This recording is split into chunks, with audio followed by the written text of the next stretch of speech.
Assalamualaikum warahmatullahi wabarakatuh. Perkenalkan kami dari kelompok 9 yang akan menjelaskan atau mereview artikel mengenai sisi gelap pemimpin dalam memotivasi tindakan korupsi. Sebelum itu, perkenalkan anggota kelompok kami, yaitu saya sendiri, Noralia Syafira 078, Maulia Syafa dengan NIM 240, Aldo Ramadhani dengan NIM 238, dan juga Abida Adelia dengan NIM 265. Baik, jenis penelitian kualitatif yang pertama ada studi kasus, yaitu memahami suatu permasalahan dengan mendalam. Jadi, studi kasus ini sudah populer sejak tahun 1990-an dan banyak dipakai untuk memahami fenomena tertentu dari berbagai perspektif. Yang kedua ada penelitian deskriptif, yaitu mengklarifikasi suatu gejala, fenomena, atau kenyataan sosial yang terjadi. Penelitian ini disebut juga taxonomic research, yaitu fokusnya pada variabel-variabel yang diteliti tanpa meneliti hubungan sebab akibat antar variabel. Yang ketiga ada tindak kelas, yaitu pemecahan masalah pada suatu kelompok ataupun suatu individu. Yaitu penelitian ini tuh berfokusnya untuk memperbaiki mutu dan juga kalau dalam pendidikan itu bisa ditindaklanjuti di kelas dan hasilnya bisa dievaluasi untuk penyempurnaan lebih lanjut. Yang keempat, ada fenomenologi yaitu fenomenologi yaitu menggunakan pengalaman hidup untuk memahami tentang sosial, budaya, politik ataupun sejarah. Jadi, penelitian fenomenologi ini berakar pada filsafat dan juga psikologi dengan tujuan menangkap pandangan subjek secara mendalam. Selanjutnya ada penelitian etnograf mengkaji masyarakat yang hidup dalam situasi budaya tertentu, yaitu berasal dari tradisi antropologi, yaitu karena sifatnya alami. Metode ini dikenal juga sebagai naturalistic inquiry. Selanjutnya yang adalah grounded theory, membangun teori tingkat menengah, yaitu pendekatan ini tuh membangun teori data dari empiris. Metode ini menghasilkan konseptual yang menjelaskan fenomena berdasarkan analisis mendalam dari data lapangan. Selanjutnya ada penelitian sejarah, yaitu menggali aspek-aspek kesejarahan dari perspektif kekinian, seperti munculnya banyak peristiwa, artefak, dan benda-benda purbakala yang merupakan warisan peradaban yang melakukan penggalian untuk mengungkap fakta dan juga keberlangsungan sebuah peradaban. Lalu selanjutnya ada penelitian hermeneutika, yaitu suatu teori atau filsafat interpretasi makna yang mendalam. Jadi, kalau kata Aristoteles dalam Perihermeneis atau De Interpretatione, bahwa kata-kata yang kita ucapkan adalah simbol dari pengalaman mental kita. Dan kata-kata yang kita tulis adalah simbol dari kata-kata yang kita ucapkan itu. Bahasa tidak boleh kita pikirkan sebagai yang mengalami perubahan. Ciri-ciri penelitian studi kasus, yang pertama yaitu strategi penelitian itu empiris yang dilakukan dalam konteks kehidupan nyata. Yang kedua ada studi kasus berdasarkan pada investigasi mendalam terhadap satu individu, kelompok, dan peristiwa guna melakukan eksplorasi penyebab prinsip yang mendasarinya. Yang ketiga ada studi kasus sebagai analisis deskriptif dan eksploratif dari seseorang atau individu, kelompok, atau peristiwa yang sedang terjadi. Yang keempat, ada penelitian berupa studi kasus tunggal dan ganda, termasuk bukti penelitian kualitatif dari proporsi teoretik sebelumnya.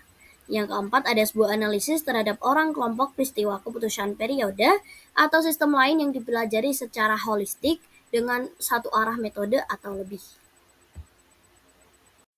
Selanjutnya saya membahas tentang perbedaan dari penelitian studi kasus dan juga penelitian deskriptif umum. Yang pertama, kita lihat dari fokus penelitiannya. Kalau yang studi kasus itu berfokus pada kasus tertentu secara mendalam dan juga detail. Contohnya seperti individu, kelompok, organisasi, ataupun peristiwa. Kalau yang deskriptif umum itu berfokus pada gambaran umum fenomena tanpa membatasi pada satu kasus apapun. Yang kedua, kita lihat dari tujuan penelitiannya. Kalau yang studi kasus, dia memahami kasus yang unik, kasus yang khusus secara komprehensif. Sedangkan kalau yang deskriptif umum, dia memberikan deskripsi ataupun gambaran sistematis tentang suatu fenomena. Yang ketiga, kita lihat dari data yang dikumpulkan. Kalau yang studi kasus, dia menggunakan berbagai sumber data untuk triangulasi, seperti observasi, wawancara, dokumen, ataupun rekaman. Kalau yang deskriptif umum, bisa menggunakan kualitatif ataupun kuantitatif, tapi biasanya lebih bersifat permukaan. Misalnya seperti survei, laporan umum, ataupun catatan. Yang terakhir, kita lihat dari hasil yang diharapkan. Kalau yang studi kasus, dia menghasilkan pemahaman detail dengan dinamika, faktor penyebab, konteks, dan juga implikasi dari kasus tersebut. Kalaupun yang deskriptif, itu dia menghasilkan gambaran umum yang jelas, tapi tidak sampai ke pemahaman pendalam tentang satu entitas tersebut. Jadi kesimpulannya, penelitian studi kasus itu unggul dalam kedalaman, detail, dan juga pemahaman kontekstual. Dan kalaupun penelitian deskriptif umum, itu dia unggul dalam keluasan, gambaran menyeluruh, dan juga kecenderungan generalisasi. Selanjutnya di sini saya akan menjelaskan tentang kegunaan penelitian kualitatif. Yang pertama ada untuk eksplorasi. Tujuan dari eksplorasi ini adalah mengeksplorasi fenomena baru atau yang belum banyak diteliti. Penelitian kualitatif berguna untuk menggali informasi awal secara luas, misalnya seperti memahami pengalaman pasien terhadap layanan kesehatan baru. Yang kedua ada untuk deskripsi. Tujuan dari deskripsi ini adalah mendeskripsikan secara rinci suatu gejala atau fenomena sosial, maka metode kualitatif memberikan gambaran yang kaya, detail, dan juga kontekstual. Misalnya seperti menggambarkan budaya kerja dalam satu organisasi. Yang ketiga ada untuk pemahaman. Tujuan dari untuk pemahaman ini adalah memahami makna, motivasi, ataupun alasan dibalik suatu tindakan atau peristiwa. Kualitatif menjadi sangat berguna, misalnya seperti memahami alasan siswa putus sekolah di daerah tertentu. Yang keempat ada untuk teori. Tujuan dari teori ini adalah mengembangkan teori ataupun konsep baru. Maka penelitian kualitatif berguna untuk membangun teori dari bawah. Misalnya seperti menyusun model interaksi sosial di komunitas tertentu. Yang terakhir ada untuk evaluasi. Tujuan dari evaluasi ini adalah menilai program kebijakan ataupun intervensi dari perspektif peserta. Maka kualitatif ini membantu melihat bagaimana program dijalankan dan dampaknya terhadap masyarakat. Misalnya seperti mengevaluasi efektivitas program pelatihan kerja berbasis masyarakat. Jadi kesimpulan dari kegunaan penelitian kualitatif ini sesuai dengan tujuan, yaitu untuk mengeksplorasi, mendeskripsikan, memahami, membangun teori, dan juga mengevaluasi fenomena sosial secara mendalam dengan menekankan makna konteks, makna, dan juga perspektif partisipan. Baik, di slide selanjutnya kita akan membahas soal sisi gelap seorang pemimpin. Jadi biasanya kita mikir pemimpin itu selalu jadi motivator yang baik, tapi ternyata ada juga pemimpin yang justru bisa mendorong stafnya untuk korupsi. Nah, penelitian ini ngelihat gimana caranya pemimpin bisa mengaruhi staf, entah ke arah negatif kayak korupsi atau sebaliknya ke arah positif dengan jadi teladan yang baik. Kita akan membahas tentang slide selanjutnya, yaitu metode. Untuk mencari tahu lebih dalam, penelitian pakai cara yang namanya trick description. Sederhananya, ini bukan cuma ngumpulin data angka, tapi dengerin cerita detail dari para staf dan pemimpin. Lalu analisis biar ngerti makna di balik ceritanya. Jadi peneliti benar-benar gali pengalaman orang itu supaya dapat gambaran tentang kondisi di lapangan. Lalu di slide yang ketiga yaitu ada hasil dan pembahasan. Dari cerita para staf, ternyata korupsi itu udah kayak hal yang sering terjadi di banyak organisasi. Bentuknya bisa macam-macam, misalnya menyalahgunakan aset perusahaan, manipulasi laporan keuangan, atau korupsi yang melibatkan pemimpin dan staf seluruhnya. Banyak informan yang ngaku kalau mereka pernah lihat langsung kasus itu atau minimal dengar sendiri di lingkungan kerjanya. Dan slide terakhir yaitu peran pemimpin. Dari sini kelihatan sekali peran pemimpin itu besar. Kalau pemimpinnya lemah dan gak bisa kontrol staf, jadi lebih gampang nyari kesempatan buat korupsi. Apalagi kalau pemimpinnya sendiri yang ngasih contoh buruk, otomatis staf jadi ikut. Tapi sebaliknya, kalau pemimpinnya tegas, punya integritas dan jadi teladan, staf juga akan segan buat korupsi. Jadi intinya pengendalian yang kuat baik dari dalam organisasi maupun dari luar itu penting banget buat menekan korupsi. Nah, selanjutnya yaitu sisi positif, pemimpin menjadi role model bagi staf dan pemimpin bersikap tegas. Seorang pemimpin merupakan figur sentral yang perilakunya akan diamati, dinilai, dan diteladani oleh bawahannya. Apabila pemimpin menampilkan kejujuran, kecerdasan, kedisiplinan, serta membangun hubungan yang baik dengan staf, maka sikap tersebut akan memberikan pengaruh positif yang signifikan.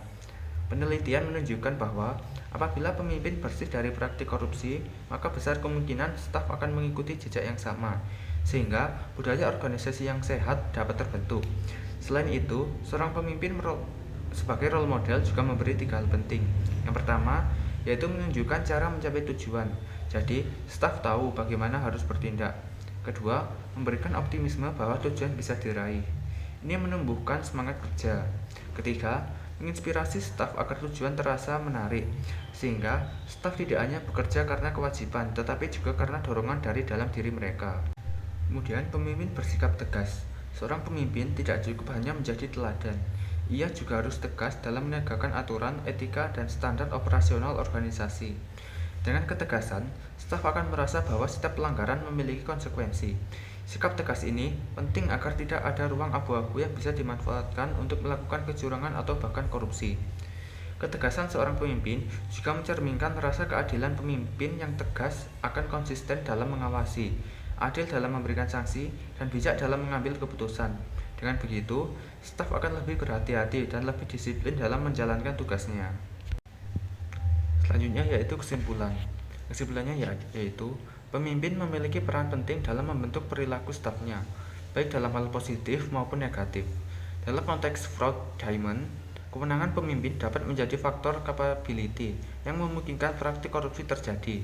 Ketika pemimpin melakukan korupsi, staf cenderung menerinya karena menganggap perilaku tersebut sah atau rasional. Oleh karena itu, pemimpin dituntut menjadi role model yang baik dalam mengedepankan religiusitas, moralitas, dan etika, sehingga mampu membangun budaya organisasi yang bersih dari korupsi. Selain itu, lingkungan organisasi juga berpengaruh melalui penerapan iklim etis dan kode etik yang jelas. Penegakan etika oleh pemimpin, termasuk kejujuran, kepercayaan, dan keadilan, akan mendorong terciptanya organisasi yang sehat. Pemimpin harus mampu mengkomunikasikan dan menegakkan etika agar menjadi pedoman perilaku staf. Penelitian ini memiliki 2 kelemahan. Yang pertama, belum mengungkap aspek loyalitas staf terhadap organisasi dan pemimpin.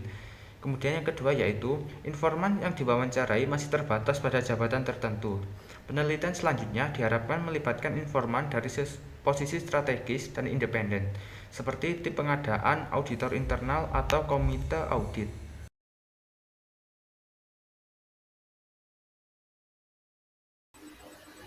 Terima kasih telah mendengarkan sesi presentasi kami, yaitu dari kelompok 9. Jika ada yang ditanyakan, bisa ditanyakan ketika sesi presentasi kami berlangsung. Kurang lebihnya mohon maaf. Wassalamualaikum warahmatullahi wabarakatuh.